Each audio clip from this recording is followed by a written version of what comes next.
اعوذ باللہ من الشیطان الرجیم بسم اللہ الرحمن الرحیم وَلَتَكُن مِّنكُمْ أُمَّةٌ يَدْعُونَ إِلَى الْخَيْرِ وَيَأْمُرُونَ بِالْمَعْرُوفِ وَيَنْهَوْنَ عَنِ الْمُنكَرِ وَأُولَٰئِكَ هُمُ الْمُفْلِحُونَ وقال كنتم خير أمة أخرجت للناس تأمرون بالمعروف وتنهون عن المنكر وتؤمنون بالله وقال يا أيها الذين آمنوا كونوا أنصار الله كما قال عيسى ابن مريم للحواريين من أنصاري إلى الله قال الحواريون نحن أنصار الله وبعد رب اشرح لي صدري ويسر لي امری واحلل عقدۃ من لسانی یفقهوا قولی۔ ساری تعریف اس خدا کے لیے جو کائنات کا تنہا خالق، مالک اور حاکم ہے، جو کمال درجے کی حکمت و قدرت کے ساتھ اس کی فرما روائی کر رہا ہے، جس نے انسان کو پیدا کیا، اس کو علم و عمل کی قوتیں بخشی، اسے زمین میں اپنے خلافت سے سرفراز کیا اور اس کی رہنمائی کے لیے کتابیں اتاری اور پیغمبر بھیجے۔ پھر خدا کی رحمتیں ہوں اس کے ان نیک برگزیدہ بندوں پر جو انسان کو انسانیت سکھانے آئے، جنہوں نے آدمی کو اس کے مقصد زندگی سے خبردار کیا اور اسے جینے کا صحیح طریقہ بتایا۔ آج دنیا میں ہدایت کی روشنی، اخلاق کی پاکیزگی اور نیکی و پرہیزگاری جو کچھ بھی پائی جاتی ہے، انہی نیک اور برگزیدہ بندوں کی رہنمائی کی بدولت ہے، اور انسان کبھی ان کے بارے احسان سے سبکدوش نہیں ہو سکتا۔ کہ سلام ہو اس کے چنے ہوئے بندوں پر۔ ہر دل عزیز ذمہ داران تحریک اور میری پیاری بہنوں، السلام علیکم ورحمۃ اللہ وبرکاتہ۔ اللہ کے فضل و کرم سے اور آپ کے تعاون کی بدولت آج ہمارے ویکیشنل اسلامک کورس VIC کا کنونشن ڈے لیا جا رہا ہے، اور الحمدللہ میں اللہ تعالیٰ کی بے حد مشکور و ممنون ہوں کہ جس نے جو ہے یہاں تک ہمیں پہنچایا۔ میری عزیز اخوات، آج مجھے آپ لوگوں کے سامنے ایک ایسی تنظیم، ایک ایسی تحریک کا تعارف پیش کرنا ہے جو اپنے اندر ایک عظیم و ممتاز حیثیت رکھتی ہے۔ جی ہاں، گرلز اسلامک آرگنائزیشن GIO، یعنی لڑکیوں کی ایک ایسی تنظیم و تحریک جو بے غرضانہ فی سبیل اللہ میں کام کرتی ہے اور ہر شعبے میں اتر کر خدا کی دعوت اطیعوا اللہ و اطیعوا الرسول کے فریضے سے روشناس کرانے کی کوشش کرتی ہے، اور خدا کے اس ارشاد کا حق ادا کرنے کی کوشش کرتی ہے جس کے بارے میں قرآن کہتا ہے وَكَذَلِكَ جَعَلْنَاكُمْ أُمَّةً وَسَطًا لِتَكُونُوا عَلَى النَّاسِ شُهَدَاءَ وَيَكُونَ الرَّسُولُ عَلَيْكُمْ شَهِيدًا۔ اور اسی طرح ہم نے تم کو امت وسط بنایا ہے تاکہ تم دنیا کے لوگوں پر گواہ رہو اور رسول تم پر گواہ۔ یہی امت مسلمہ کا عین مقصد وجود ہے، اور جس نے اسے پورا نہ کیا گویا کہ اس نے جو ہے اپنی زندگی گوا دی۔ یعنی خدا وحدہ لا شریک پر ایمان لا کر لا الہ الا اللہ اس میسج کو، اس شہادت نور کو تمام لوگوں تک پہنچا دینا، یہ وہی شہادت ہے جس کی ذمہ داری اس سے پہلے بنی اسرائیل یعنی یہود و نصارہ پر عائد کی گئی تھی، لیکن انہوں نے خدا کے حکم سے سرتابی کی، تمام کثیر انبیاء کا قتل کیا اور شریعت کا جو ہے مذاق بنا دیا، شریعت میں رد و بدل کیا، اور پھر جو ہے خدا پر ان کا غضب نازل ہوا اور خدا پر جو ہے ان کا وہ قول صادق آیا، جس کے بارے میں اللہ رب العزت فرماتا ہے کہ ضربت علیہم الذلۃ والمسکنۃ وباءوا بغضب من اللہ، کہ ذلت و خواری اور پستی و بدحالی ان پر مسلط ہو گئی اور وہ خدا کے غضب میں گھر گئے۔ اب ان سے امامت کا منصبہ چھین کر امت مسلمہ پر یہ ذمہ داری عائد کر دی گئی۔ پھر خدا نے اس امت کو امت وسط اور خیر امت کہہ کر جو ہے سرفراز کیا اور ان پر امامت کی ذمہ داری ڈال دی، اور فرمایا هو اجتباکم، کہ اس نے تم کو چن لیا اپنے کام کے لیے۔ تو میں آپ سے پوچھتی ہوں، کیا ہم اس ذمہ داری کا حق ادا کر رہے ہیں جس کے بارے میں اللہ تعالیٰ فرماتا ہے کہ کنتم خیر امۃ اخرجت للناس تأمرون بالمعروف وتنہون عن المنکر، کہ تم ہی وہ بہترین امت ہو جو لوگوں کے نکالی گئی ہو، تم بھلائی کا حکم دیتی ہو اور برائی سے روکتی ہو۔ تو میں آپ سے پوچھتی ہوں، کیا ہم بھلائی کا حکم دیتے ہیں اور برائیوں سے روکتے ہیں؟ نہیں، بلکہ ہمارا کام تو یہودیوں کی طرح ہو گیا کہ بعض باتوں پر ایمان لا کر بعض کا انکار کیا جاتا ہے۔ اللہ تعالیٰ فرماتا ہے افتؤمنون ببعض الکتاب وتکفرون ببعض، کہ تم قرآن کی بعض باتوں پر ایمان لاتے ہو اور بعض کا انکار کرتے ہو، جبکہ قرآن کا تقاضا ہے، خدا کا تقاضا ہے کہ ادخلوا فی السلم کافہ، کہ تم پورے کے پورے اسلام میں داخل ہو جاؤ، یعنی کہ صرف آپ کا روزہ، نماز، زکوٰۃ، آپ کی تسبیحات ہی آپ کا دین نہیں ہے، بلکہ خدا کی راہ میں جان و مال سے جہاد کرنا آپ کا فریضہ ہے۔ اسی بات پر مجھے بنی اسرائیل کا وہ واقعہ یاد آتا ہے جس سے اللہ تعالیٰ نے بہترین طور پر بطور امت مسلمہ کے لیے نصیحت بنا دیا۔ وہ سب کا واقعہ جس کے بارے میں آتا ہفتے کا دن ان کے لیے عبادت کے لیے مقرر کیا تھا، تو اللہ تعالیٰ نے ان کو آزمایا، اور آزمائش ایسی ہوئی کہ ان میں 3 گروہ بن گئے۔ ایک گروہ وہ جس نے سب کے قانون کو توڑ دیا، دوسرا گروہ وہ جو توڑنے والوں کو برابر دیکھتا رہا، اس نے اس کو نہیں روکا، تیسرا گروہ وہ جو ان کو دیکھتا بھی تھا کہ انہوں نے احکام توڑ دیے لیکن وہ ان سے رکا نہیں، ان کو برابر برائی سے منع کرتا رہا کہ آپ نے خدا کے دین کو، خدا کے قانون کو توڑ دیا ہے۔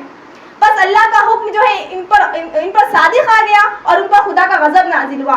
پہلا گروہ وہ جس نے جو ہے اس حکم کو توڑ دیا تھا، وہ بھی ہلاک کر دیا گیا۔ دوسرا گروہ وہ جو خود تو عبادت کرتا تھا لیکن اس نے جو ہے پہلے گروہ کو نہیں روکا، تو وہ بھی جو ہے اس میں غرق ہو گیا۔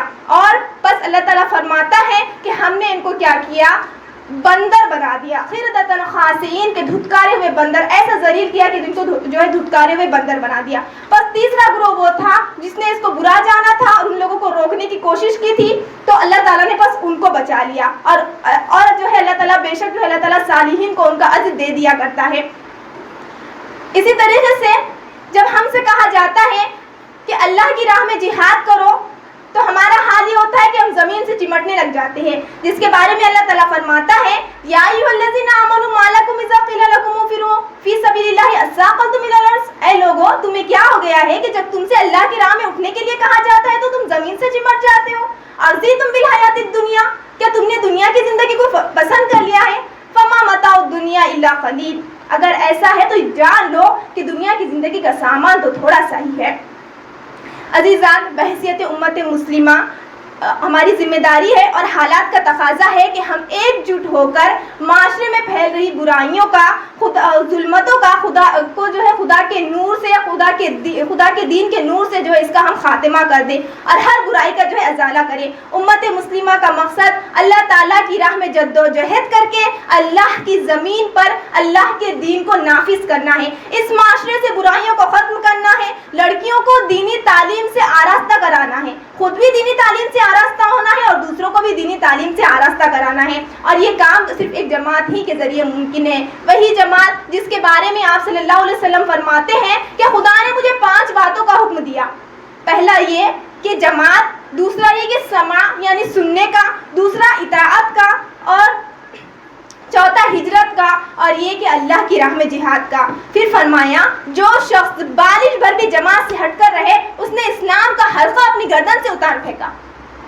صحابہ نے عرض کیا یا رسول اللہ صلی اللہ علیہ وسلم، اگرچہ کہ وہ روزہ رکھتا ہو، نماز پڑھتا ہو؟ فرمایا ہاں، اگرچہ کہ وہ روزہ رکھتا ہو، نماز پڑھتا ہو، اور اگرچہ کہ وہ مسلمان ہونے کا دعویٰ بھی کرتا ہو۔ یہ اس شخص کے لیے فرمایا گیا جو جماعت سے نہ جڑے۔ اسی بات پر کہ مجھے جو ہے آج جو امت مسلمہ میں انتشار پھیلا ہوا ہے اور جو لوگ اپنی دنیاوی زندگی میں مگن ہو گئے، تو اسی کے بارے میں مجھے جو اقبال کا ایک شعر یاد آتا ہے کہ آبرو باقی تیری ملت کی جمعیت سے تھی، جمعیت گئی تو دنیا میں رسوا ہوا تو، اپنی اصلیت پر قائم تھا تو جمعیت تھی، چھوڑ کر گل کو پریشان کارواں بو ہوا۔ عزیز بہنوں، حالات کا تقاضا ہے کہ نئے اور غلط نظریات کے خلاف ہمیں ایک ساتھ مل کر کھڑا ہونا ہے۔ ہمیں صف اول کی طرح عمارہ کا رول بھی ادا کرنا ہے، ماں عائشہ کی طرح علم کا سرچشمہ بھی بننا ہے، فاطمہ بنت محمد کی طرح ذمہ دار خاتون بھی بننا ہے، حضرت سمیہ رضی اللہ عنہا کی طرح ایمان پر ثابت قدم بھی رہنا ہے۔ آپ ہر زمانے کی تاریخ اٹھا کر دیکھیے کہ انقلاب عورتوں کی بہتر تربیت سے ہی آیا ہے۔ لڑکیوں کی ہمت اور ان کے خدا سے محبت کی بنا پر خدا نے ہمیں انسانوں کی تربیت کے لیے چنا۔ آپ تاریخ اٹھا کر دیکھیے کہ اس کے اوراق میں چیخ کر ان کی جو ہے شہادتیں سناتی ہیں، ان کی بہادری اور عظمتوں کی داستانیں سناتی ہیں۔ خدا سے محبت اور اس کی دین کو سربلند رکھنے کی تمنا اور ان کو جو ہے دشمن کے خلافت محاذ پر لے آتی ہیں، اور مردوں کے ساتھ وہ بھی جو ہے کفر کا علم سرنگو کرنے میں حصہ لیتی رہی۔ وہ جنگ احد میں عمارہ ہی تھی جس نے نبی صلی اللہ علیہ وسلم کی مدافعت میں ایسے لڑی کہ جس کے بارے میں آپ صلی اللہ علیہ وسلم فرماتے ہیں کہ دائیں بائیں جس طرف بھی رخ گیا عمارہ کو ہی اپنی مدافعت میں پایا۔ وہ ام حکیم ہی تھی کہ جب حضرت خالد بن زید سے ان کے ولیمے کے روز رومیوں نے ان پر حملہ کر دیا اور جب گھمسان کا رن آ پڑا تو ام حکیم پر جو اب تک شب عروسی کے آثار نمایاں تھے، اپنے خیمے کا ایک ڈنڈا لے کر کفاروں پر ایسے غالب آنے لگی کہ 7 کفاروں کو جو ہے انہوں نے جو ہے جہنم واصل کر دیا۔ ابھی ان پر شب عروسی کے آثار نمایاں نظر آ رہے تھے۔ وہ اسما بنت یزید ہی تھی کہ جن کے ہاتھ سے جنگ یرموک میں 9 رومیوں کو موت کا پیالہ پینا پڑا۔ ام حارث کی ثابت قدمی اور شجاعت بھی سنیے کہ جنگ حنین میں اسلامی فوج کے قدم اکھڑ چکے ہیں، لیکن چند با ایمان نفوس کے ساتھ پہاڑ کی طرح جمی ہوئی ہے۔ مسلمان جنگ میں وہاں پر مسلمان لشکر کا وہاں پر انتشار پھیل گیا، لوگ بھاگنے لگے، لیکن یہاں پر ان کا یہ حال تو دیکھیے، ان کی شجاعت تو دیکھیے کہ ام حارث وہاں پر پہاڑ کی طرح جمی ہوئی تھی۔ تاریخ نے وہ پرعزم و شجاعت کی پیکر خاتون کے الفاظ پہ قلمبند کیے جو کہ رومیوں کی شہادت میں شہرت رکھنے والے نامور شخصیت حبیب بن مسلمہ کی بیوی تھی۔ انہوں نے ایک جنگ کے موقع پر اپنے شوہر سے پوچھا کہ کل آپ کہاں ہوں گے؟ تو انہوں نے جواب دیا، یا تو دشمنوں کی صف میں ہوں گا یا تو جنت میں انشاءاللہ۔ ان کا جواب سن کر ان کی بیوی نے پورے عزم کے ساتھ کہا کہ ان دونوں جگہوں میں سے آپ جہاں بھی ہوں گے مجھے توقع ہے کہ میں بھی آپ کے ساتھ وہیں ہوں گی۔ سبحان اللہ۔ حضرت خنسا رضی اللہ تعالیٰ عنہ جنہوں نے اپنے بیٹوں کی ایسی رہنمائی اور ایسی حوصلہ افزائی کی کہ چاروں بیٹے بے باک لڑتے ہوئے وہاں پر شہید ہو گئے۔ سبحان اللہ۔ ان کے بارے میں جب پڑھا جاتا ہے تو بس ایک ہی شاعر کا ایک شعر ان کے اوپر یاد آتا ہے کہ اف یہ جادہ ہے کہ جسے دیکھ کے جی ڈرتا ہے، اف یہ جادہ ہے کہ جسے دیکھ کے جی ڈرتا ہے، کیا مسافر تھے جو اس راہ گزر سے گزرے، راہ وفا میں جذبہ کامل ہو جن کے ساتھ کہ خود ان کو ڈھونڈ لیتی ہے منزل کبھی کبھی۔ لیکن افسوس کہ آج دنیا کی چاق و چوبند اور ناز و نمائش نے انسان کو دھوکے میں ڈال رکھا ہے۔ لوگوں کو مال اور اولاد کی محبت نے خدا سے دور کر دیا۔ اللہ تعالیٰ فرماتا ہے المال والبنون زینت الحیات الدنیا، کہ یہ مال اور یہ بیٹے دنیا کی زینت ہے۔ اور اتنا ہی نہیں، آگے فرماتا ہے کہ یا ایھا الذین آمنوا لا تلھکم اموالکم ولا اولادکم عن ذکر اللہ، اے لوگوں جو ایمان لائے ہو، یہ مال اور اولاد تمہیں اللہ کے ذکر سے غافل نہ کر دے۔ فَأُولَٰئِکَ هُمْ وَمَن يَفْعَلْ ذَٰلِکَ فَأُولَٰئِکَ هُمُ الْخَاسِرُونَ، اور جو کوئی ایسا کرے گا وہی خسارہ پانے والے ہیں۔ اور یہی آج امت مسلمہ کی اکثریت کا حال ہے۔ لیکن سامعین، اللہ تعالیٰ نے ہمیں اس سے نکلنے کا، اس سے نجات کا راستہ بھی بتا دیا۔ فرمایا یا ایھا الذین آمنوا هل ادلکم علی تجارۃ تنجیکم من عذاب الیم، اے لوگوں جو ایمان لائے ہو میں تمہیں وہ تجارت کیوں نہ بتلا دوں جو تمہیں دردناک عذاب سے نجات دے۔ تؤمنون باللہ ورسولہ وتجاہدون فی سبیل اللہ باموالکم وانفسکم، کہ تم ایمان لاؤ اللہ پر، اس کے رسول پر، اور جہاد کرو اس کی راہ میں اپنے مالوں سے اور اپنی جانوں سے۔ فرماتا ہے ذالکم خیر لکم ان کنتم تعلمون، یہی تمہارے لیے بہتر ہے اگر تم جانتے ہو۔ محترم سامعین، صرف مخمل کی گادی پر بیٹھنے سے، اللہ اللہ کرنے سے کچھ نہیں ہوتا۔ اللہ نے ہم کو ہر اس برائی سے جدوجہد کرنے کا حکم دیا جو اس کی کبریائی کو، اس کے دین کو توڑنے والا ہو۔ سماج میں انقلاب اور آزادی حق حاصل کرنے کے لیے ہمیں ایک جٹ ہونا ہوگا۔ اس کے لیے میں آپ کو ایک بہترین جماعت کی طرف دعوت دیتی ہوں۔ جی آئیو، گرلز اسلامک آرگنائزیشن یہ آپ کے لیے ایک بہترین پلیٹ فارم ہے۔ آئیے اس منظم و متحرک جماعت کی طرف اور جہاد کیجیے فی سبیل اللہ میں، جس کا آپ کو اللہ نے حکم دیا۔ یہ وہ تنظیم ہے جس کا عقیدہ ہے لا الہ الا اللہ محمد رسول اللہ، اور اس کا مقصد اسی میسج کو تمام مذاہب تک پہنچانا ہے۔ سماج کی تشکیل کے لیے نوجوان خواتین کو تیار کرنا، طالبان و نوجوان خواتین کو اسلام کے صحیح اور جامع تصور سے واقف کرانا، معروف کے فروغ اور منکرات کا ازالہ کرنا، خدا کے دین کو اور اس کی شریعت کے مطابق معاشرے میں ڈھالنا جیسے عظیم مقاصد کے لیے یہ تنظیم کام کرتی ہے۔ الحمدللہ، میں آپ کو اس تحریک سے وابستہ ہونے کی دعوت دیتی ہوں۔ میری پیاری بہنوں، اگر ہم یہ سوچ کر بیٹھ جائیں گے کہ اب نہیں ہوگا یا کچھ نہیں ہوگا یا بعد میں کریں گے، تو ذرا سوچئے، ہم میں سے کوئی نہیں جانتا کہ وہ کتنا جیے گا اور کب مرے گا۔ اپنے اعمال کا جائزہ دیجئے اور سوچئے کہ آپ نے اپنے لیے آگے کیا بھیجا ہے۔ آپ اپنے منصب کو پہچانیے۔ ہم بعد میں کریں گے یہ کہہ کر اپنے منصب کو بھولتے جا رہے ہیں۔ ذرا یاد کیجئے خدا نے ہم سے کیا کہا، قم فانذر، اٹھیے اور ڈرائیے۔ یاد رکھیے کہ جو مرد نے کمایا مرد اس کا حصہ پائیں گے، اور جو عورتوں نے کمایا عورتیں اس کا حصہ پائیں گی۔ اور یہی سورہ نساء شہادت دیتا ہے۔ کہیں ایسا نہ ہو جائے کہ یہ بات کہتے ہوئے اتنی دیر ہو جائے کہ جس کے بارے میں قرآن کہتا ہے اذا الشمس کورت، کہ جب سورج لپیٹ دیا جائے گا،